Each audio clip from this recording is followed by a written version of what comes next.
Welcome back to Greg's Preaching Right Division. So in Jude chapter 1, verse 3, there's a couple words mentioned called the common salvation. Common salvation. I'll show you what the common salvation is when we go to, Jude is a Jewish apostle. Paul is the only Gentile apostle. Paul in the whole Bible is the only Gentile apostle.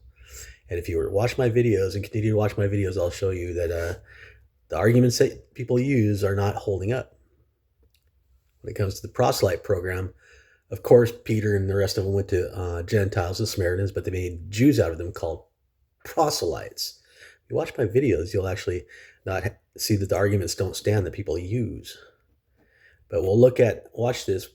We'll be in 1 Corinthians chapter 5, verse 1 says, "It is reported commonly that there is fornication among you," the whole group, the whole body, let's call it the whole body, okay? "And such fornication is not so much as named among the Gentiles." This is a Jewish church. All of their fathers followed Moses in the cloud. And what's going on in their Jewish church? These are proselytes. That's why it says, and I'll continue to show you how it's a different church, a different body, a different member. It's not so much named among the Gentiles that one should have his father's wife. If you drop down to verse 5, it says, "To deliver such an one unto Satan for the destruction of the flesh, that the spirit may be saved in the day of the Lord Jesus." Do you know what the words maybe mean?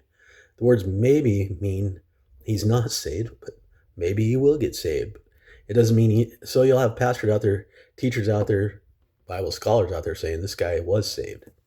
No, it doesn't say that. It says he needed to be kicked out of the assembly because he was in fornication, and maybe he would be saved. Your glorying is not good. Know ye not that a little leaven leaveneth the whole lump? There's one guy in fornication, and the whole body is being leavened by it. Watch this. Turn to 2 Corinthians chapter 12, verse 21.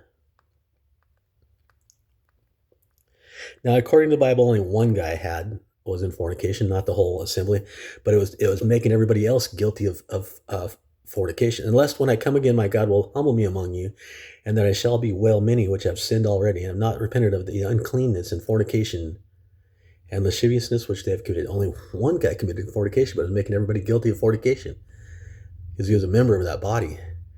So today in this church, you can church hop all you want. One guy committing fornication in that church is not going to make you guilty of fornication. See you next time.